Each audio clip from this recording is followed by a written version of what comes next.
HJY, it's Doug and Scarpetti. Consider this a public service announcement for all you out there that have friends, relatives that are over 65 years old. Go check on them, okay? Because on Facebook right now, there is a plethora of old people posting online, happened again. Looks like I got hacked. Don't accept any friend requests from me. Absolutely. My mom, this is like the 10th time that she got one. I got also a family friend, the same thing happened this weekend, an uncle, an aunt. And I'm like, what the hell are you guys going on that this stuff is happening? I don't, listen, I think they see the thing that says, hey, did you hear so-and-so died? They click on it. Here, and then you click on it, especially if you're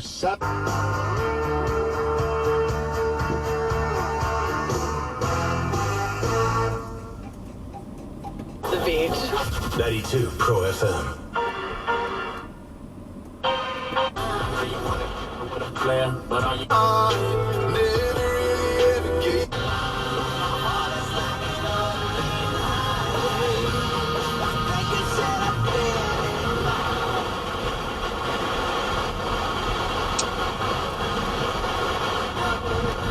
How the border was recovered, meaning this morning, divers made the recovery after the victim's body was located by the Massachusetts.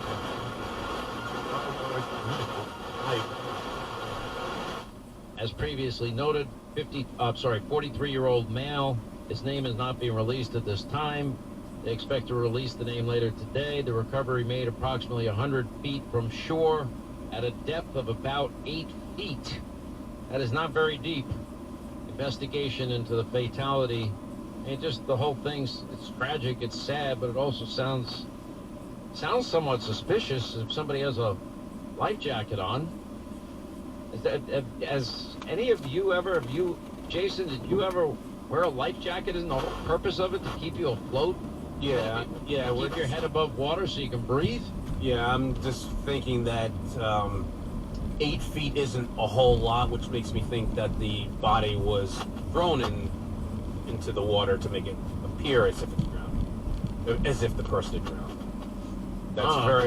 Here you go. You're spreading conspiracy theories, but it's just odd. I mean, maybe I should go on Twitter. Maybe you should, or X. I think they're going to change Twitter's name. Yes, X. The bird is gone. No, I mean, but it just, some of this just doesn't add up in my head. Reminder, by the way, tomorrow night on Hannity, we have a town hall with RFK Jr. Tickets are free. Information and tickets, you have to sign up at Hannity.com for that. And it's going to be very interesting. It's interesting how the establishment is now majorly, and the Democratic Party turned on RFK Jr. Yes, he said many controversial things. No, it's not my job to debate him tomorrow. My job is to certainly call him out on certain things and ask him more specifics about, well, how do you what causes you to come to this belief system or that belief system?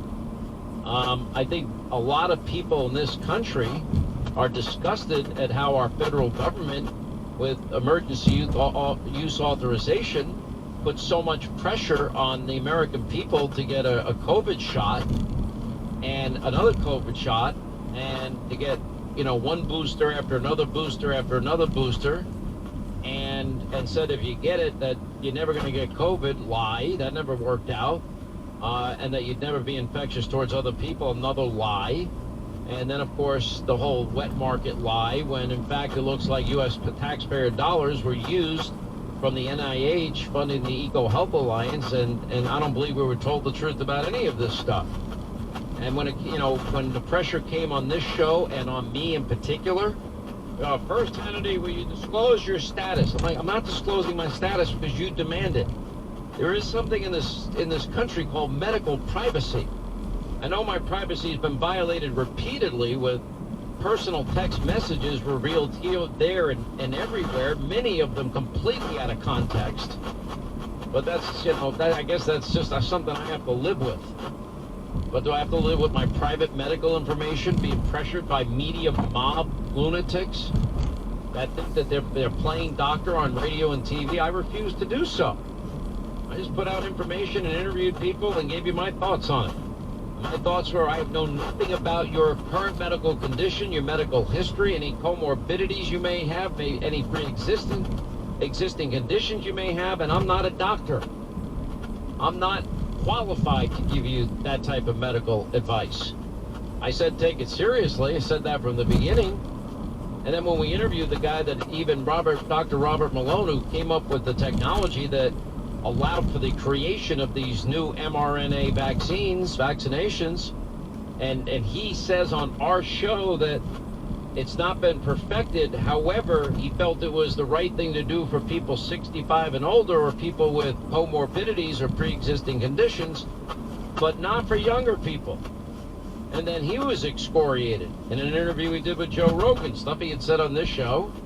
I'm like, maybe we ought to listen to the guy, because we wouldn't even have the technology but for this guy. Anyway, so it's going to get interesting this week. Newt Gingrich, House Republicans now kind of deserve a standing ovation for the way they've lifted the veil on the cesspool of Biden corruption, and it's not been an easy lift. I mean, the FBI's not been cooperative. They had a difficult time getting the FD 1023 form. Remember, Christopher Wray didn't want to hand it over. I think initially they said they didn't have it. Meanwhile, James Comer and Charles Grassley already had a copy.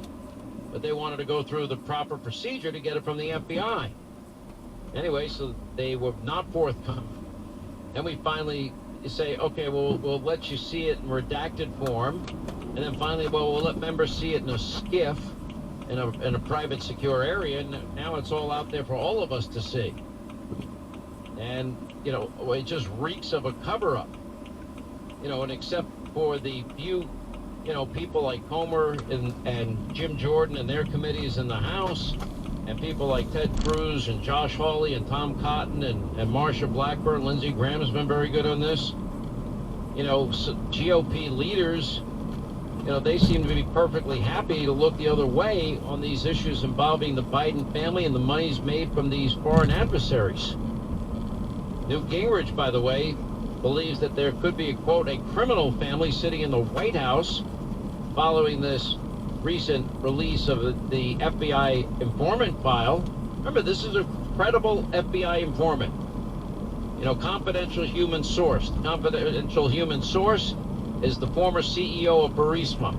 And we've given you the exact quotes that are extremely damning. And I don't think I mentioned it in the last half hour. I did mention it last week.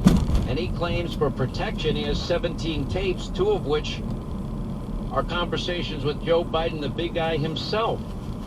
But this is one serious allegation of many. In this case, I didn't want to pay them the money, but I had to. They forced me to. And, Hunter's dumb as dirt, but, I had to keep him on the board because Joe and Hunter, were pushing me to do it. Joe Biden takes a specific action with the country that he's in charge of. Okay, you tell me what that is. Because these are all very, very serious allegations. We sort of like need a Biden bribery scandal allegation for dummies briefing that I'll do tonight on Hannity and lay it all out, and I'll play the tapes of Joe Biden denying that he ever talked to his son or brother or anybody else for that matter about their foreign